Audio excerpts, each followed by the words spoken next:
I'm just going to jump right into the Bring news. them on. Okay. It's brought to you by Eagle Mortgage, eaglemortgagecompany.com. And as the name would indicate, they're in the mortgage business. So conventional loans, FHA loans, VA loans, they do all of that. And they just do a very good job of customer service. You know, Eagle Mortgage knows that buying a house is one of the biggest expenses, investments that anyone ever undertakes. And so their job is to work with you, shop the lenders, match you with the best lender that provides you the most value, and then work with you throughout the process. Now, it's springtime. If you're thinking about buying a house this spring or this summer, and I know a lot of people are, we want you to talk to Eagle Mortgage and get a pre-approval letter, because we are still running into a lot of situations where, despite these interest rates, people are still fighting for houses sometimes. And so you want that Eagle Mortgage pre-approval letter in your back pocket. It's an arrow in your quiver. You can find them online at eaglemortgagecompany.com. Well, speaking of houses, Trenton, you and I went to a Metro Omaha Builders Association meeting earlier this week, and they brought in a man who is a research and data analytics guru in the real estate and housing and housing construction industry. And to sum up what he basically said, Omaha, out of the all of the markets in the 16 states that his company researches, is about the best housing market there is. It was very interesting. A guy named Edson Charles, and he's been in the industry a long time. Metro Omaha Builders Association brought him in. He has people on the ground every 3 or 4 months that physically count the lots, buildable lots, sewers in the ground. They can build a house, houses that are already being erected, and pretty some spot on data. And I was impressed, basically saying that people in Omaha, especially in the residential real estate business, should be happier. He says we could be building another 1,500 to 2,000 units this year, and to meet supply or to meet demand. Yeah, he basically said, go and pray and give thanks this weekend at your house of worship that you live in such a place with a great market. It was just good to hear. It was good to hear that our housing market stacks up so well against and to help people out if they're wondering what are these other states. He does 16 states, and it sounds like Nebraska is one of the westernmost, and then they go over toward the East Coast. Virginia. Like he mentioned, the only state that has housing that's comparable or close to Omaha and Lincoln's right now would be in Virginia. He said for some reason they're doing great in Virginia. I imagine it's always a good housing market there. So it's not like we can have our contractors go out tomorrow and build these houses and get them ready for you for the fall. It's about a 2-year process at least before you take a piece of farmland and you work with the local jurisdiction, you look at the soils, and you get it ready and entitled in order to put it in the streets and do the financing and everything else. And that's why we got to jump on that kind of stuff. And Omaha's been pretty good. We usually like to have, what do you say, 2.5 or 3.5 year supply. Something like that. Of housing stock so we don't run out. So you got to, because there's such a long lead time, you got to schedule that. And I think overall, and we have some really solid home builders that make quantity homes as well as smaller batches for the higher end that do a good job. So I take Grow Omaha tours, usually a couple of them every week, as long as I'm in town. And this week, one of the tours I did was, it included the corridors northwest of Maple and 156. So I just kind of drove up and down the corridors northwest of West Maple Road and 156, because that's such an area of intense housing growth and new subdivision development.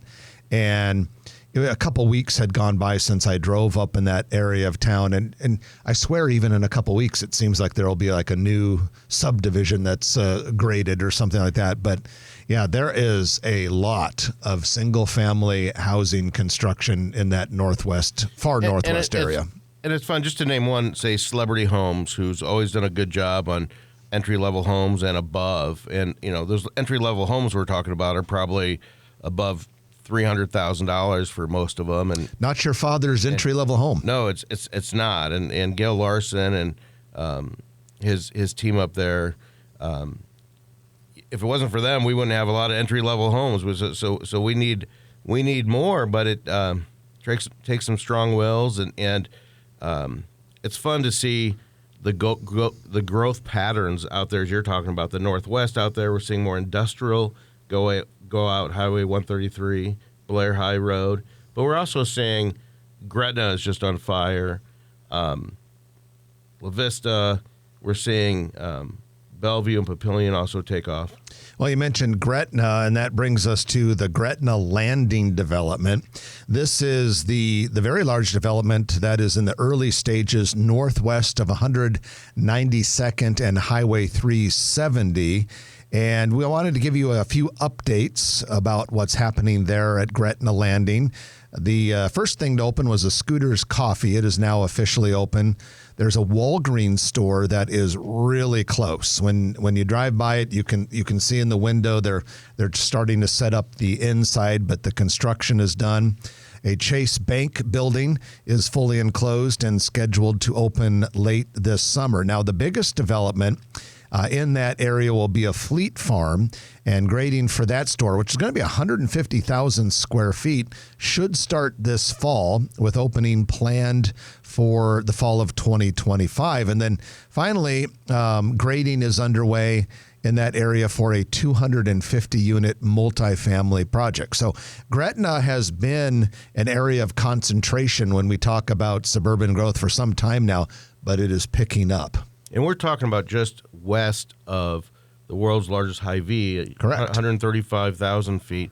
There's also a big piece of land back there for a national medical facility that we don't know much about it yet, but the developer said that that's who bought the land a long time ago, and they're going to need the services out there. If you're going to put that many houses out there, and it'll certainly be not just a bedroom community. I mean, it's going to be full services for everything.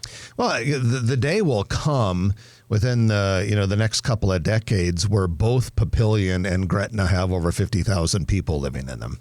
I mean, they've got the land to do it. I mean, Papillion is only 25,000. It feels like it's a lot more than that. 10 to 12? Yeah, about 10. Yeah, the sign says 5 or 1,000 or something when you drive by, but it's old because it's grown so fast. But yeah, the day is not that far away, that many years away, where both Gretna and Papillion will have over 50,000 people. Bellevue's already pushing 70. And so those will be some big suburbs down there in Sarpy County. And real nice, the development that Papillion, Gretna doing, La Vista, same deal. Nice looking stuff that they build down there. And we're seeing population growth. We talked about it the last couple of shows. Population growth has stepped up a little bit. Yeah, it's accelerated. It's a little about 1%. Yeah, and it's showing signs anecdotally, just from my observations and comparing it over the years when we've had a flurry of development. Usually you'll notice a year or two later like an uptick in population, and so I'm kind of anticipating that growth rate will pop up a little bit. But we shall see. Well, taking it to South Omaha right now, this is an interesting project. There is a building on the northeast corner of 24th and Q. Of course, 24th Street is Main Street for old South Omaha, Nebraska. 24th and Q. Building is a retail-like building with a little surface parking lot to the north, been vacant for a while. Plans call for converting it into South Omaha Global Market. And it would include a food court with 16 different businesses offering cuisine from around the world. $16 million project, expected to create 50 jobs and be finished in 2027.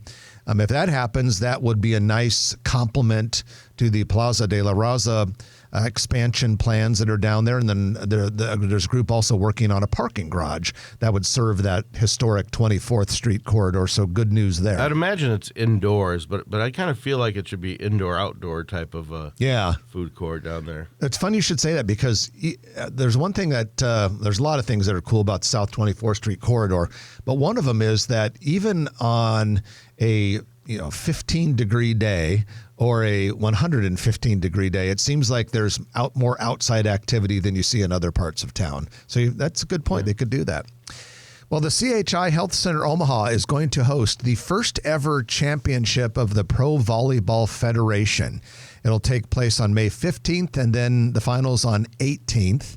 And this event, it'll be broadcast on the CBS Sports Network. Of course, the Omaha Supernovas, are a part of this inaugural league and doing really well. The team or the league also has teams in Atlanta, Grand Rapids, Orlando, Columbus, Ohio, San Diego, and Las Vegas. So good job to all of you local volleyball fans that turn out and have made the Omaha Supernovas the attendance leader in this new Pro Volleyball Federation, because I'm sure that's why they chose the CHI Center for the championship.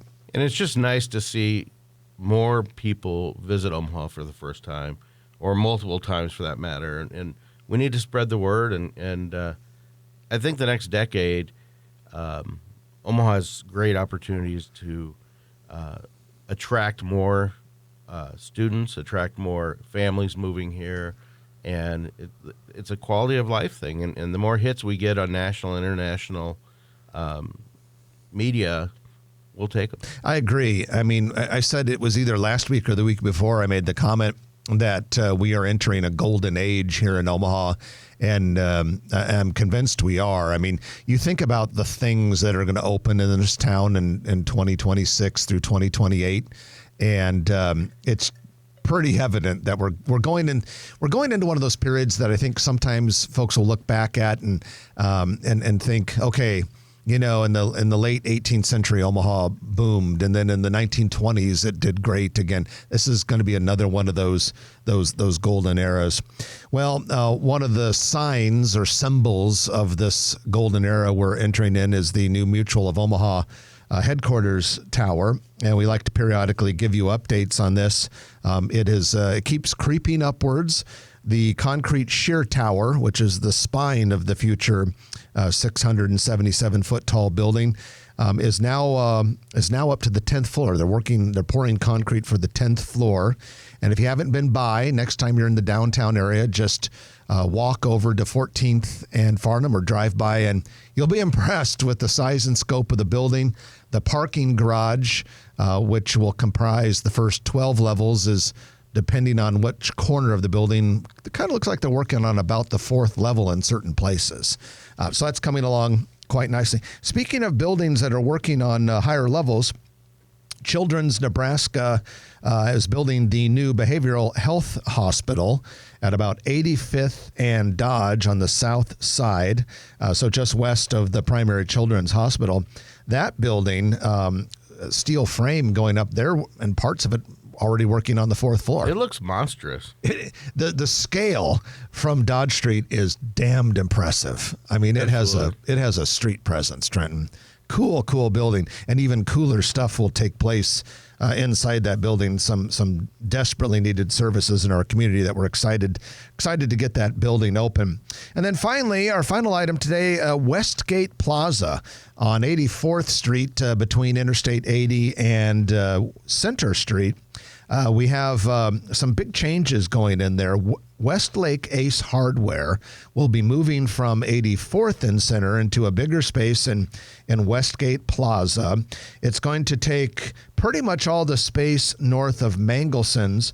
There's also going to be a Starbucks that will be going into Westgate Plaza as well. So some big changes going on in that, what is kind of a historic retail center. And that is my old stomping grounds, the Tom Kelly bowling store. Tom Kelly's Bowling Pro Shop. Go ahead. Thank you, Jeff. I believe they are, along with, at least I read it, I haven't verified it, along with the Kate Gallery, are both moving to Bel Air at 120th and Center. Oh, is that where they're going? Yeah, and it's interesting. I'm sure a lot of you have seen it in social media. There's a gentleman by the name of Ed Otto, who I met a number of years ago, and I think it's 50 years or something, and he's been involved with the Kate Gallery for 35 years, and they had like 6,000 feet there. Yeah, so it was a big bakery.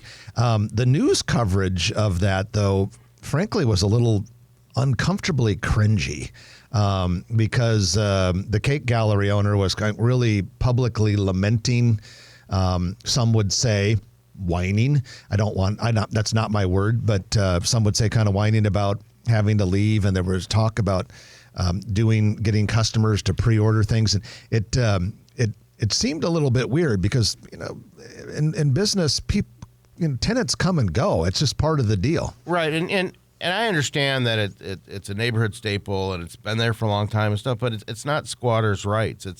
It's capitalism. And he was very vocal with a video on the door and social media. And it was basically like, how dare they kick me out of this? These two $2 billion companies, this Westlake Ace Hardware that's moving in, and then that shopping center in the last couple of years ago was bought by Dakota REIT, a stock exchange company.